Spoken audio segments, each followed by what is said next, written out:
30 years after Malleus Maleficarum was written, Martin Luther leads the Protestant Reformation, splitting the Christian Church in two. Each faction, Protestant and Catholic, claims the other is in league with the evil one. Both sides use Malleus Maleficarum to find Satanists, and not just in order to destroy them. Witch hunting is a kind of scientific quest. The idea is, if you can understand witches and the devil, you can fight them. The whole business of witch hunting is almost a sort of intellectual research project. I need to gather a bit more data about, what demons do. So I'm going to interrogate a few more witches to get a bit more data, and then I'm going to write it up in my book. The cutting edge of scientific inquiry. Right across Europe, hysteria about Satan sweeps Protestant and Catholic countries alike. In Scotland, James VI, one of the best educated kings in Europe, is so caught up in the craze, he writes a book about the devil and witchcraft. Called Demonology, James' book sets out to prove that Satan-worshipping witches are everywhere, and that they are the gravest threat to the security of the state. He surrounded himself with advisors, and mainly religious advisors, who would protect him from the demons that he feared so much. He saw it everywhere. Well, James was certainly quite militant about this. He thought he was fighting a war. Even as James leads the fight against the devil and the forces of evil, the devil is helping James to keep his crown. James can always point to the figure of Satan and say, if it weren't for me, look who would be ruling in my place. Although this is quite frightening, it's also in a way quite gratifying for James. One of the witches who was interrogated was asked, why is the devil attacking our king? And the witch who was confessing allegedly answered, this was what was recorded anyway in her confession, the devil is doing this because King James is the greatest enemy that the devil has in the world.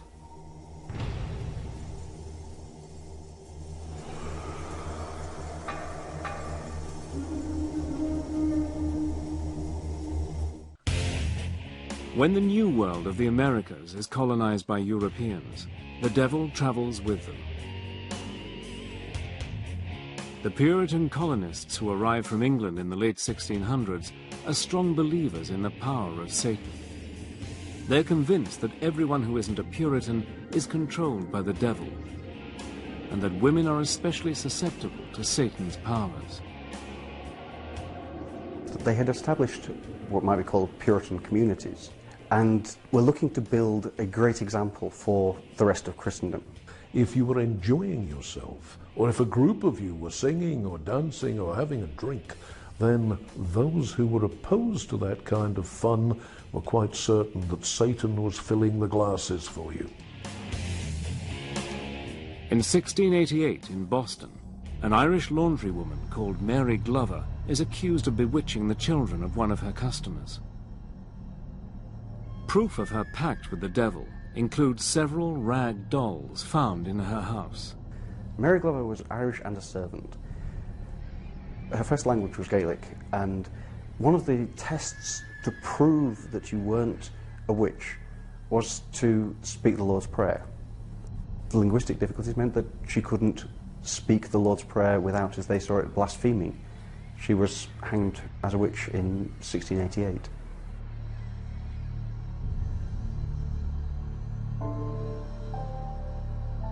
Three years after Mary Glover is hanged, less than 20 miles away at Salem, Massachusetts, the testimony of 3 young girls leads to a mass execution. Some of the children were said to be possessed by spirits sent from the witches. And so when they were standing witness, they were performing being possessed. In the Salem witch hunt, 150 people are arrested. 19 men and women are hung or crushed to death. 17 others die in prison. In an ironic twist to the story, the Salem jury later apologize, blaming the devil for their mistake.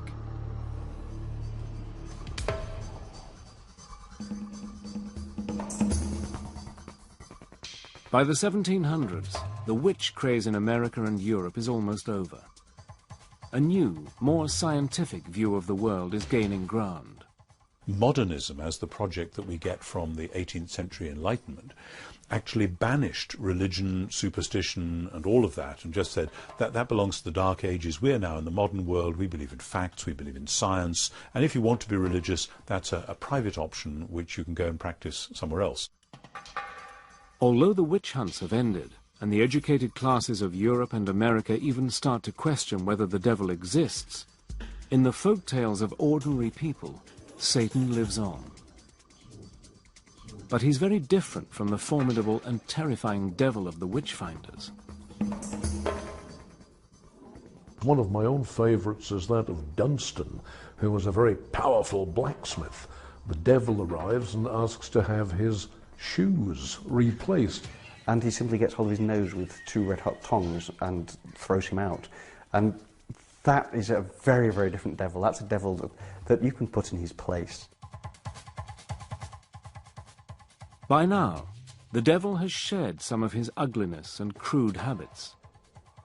In fact, he's often a member of the decadent aristocracy. He's a handsome gentleman dressed in fine clothes and mixing in fashionable company.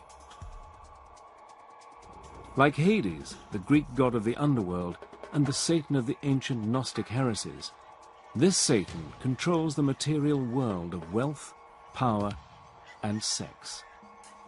He can give all these things to you if you promise him your soul. The most famous of all devil folk tales is the story of Faust. The devil, in the form of the clever and devious Mephistopheles, offers to grant Faust all his wishes. But there's a price. One of the things that many necromancers or people using necromantic spells are interested in is how to get women into bed. Faust is very interested in that, and he gets all kinds of women, including Helen of Troy. Faust's bargain with the devil ends in disaster for Faust. Mephistopheles calls in his debt, and Faust dies horribly.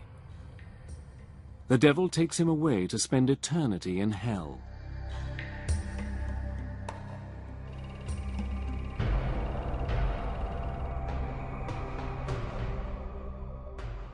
As the power of religion fades, and the age of popes and kings gives way to the age of revolution and democracy, a new devil arrives on the scene. This devil is utterly different from the treacherous fiend of Christian tradition. He is a tragic and lonely figure, a hero battling against tyrannical authority in the shape of a cruel and overbearing god.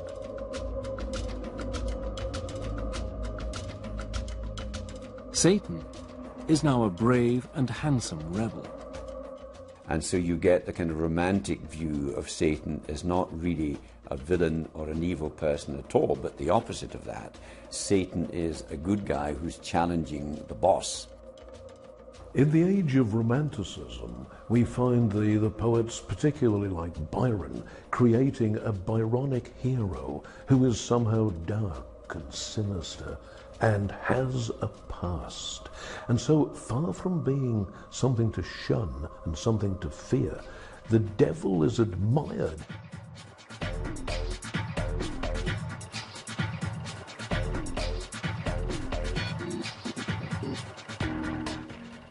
With the 20th century, the devil's fortunes take a turn for the worse. No longer feared or admired, he becomes a figure of fun. He even joins the world of commerce, helping to sell products from wine to chocolates and beer. In the age of marketing and the consumer society, Satan can bring the lure of the forbidden to a tired brand. It's a long way from an apocalyptic war between good and evil.